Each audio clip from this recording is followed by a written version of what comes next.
Welcome to The Last Breakfast. Please enjoy the video. You already have what matters: Telegram and a working account. First, open Bot Father and create your bot by sending /newbot, pick a display name and a unique username. Once Bot Father returns the token, copy it exactly. This string authenticates your bot. Store it in a secure note or environment variable so you can paste it later. At this stage, you've done the most important setup. The token is your key, so don't share it. Now move on to connecting the token to your bot runtime.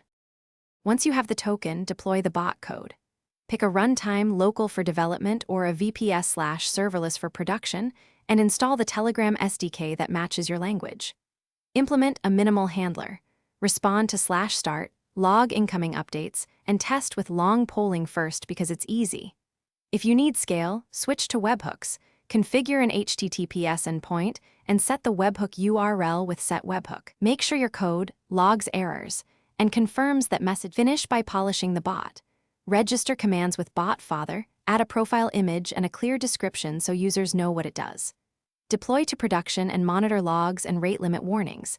Implement retry/backoff for failed requests. If messages stop, check for 401 or 403 errors first. Those mean token or permission problems, and reset your token in the runtime. If the webhook isn't reachable, verify TLS, domain, and DNS. One key tip: rotate the token immediately if you suspect Thanks for watching. If this was helpful, leave a like and consider subscribing. See you next time.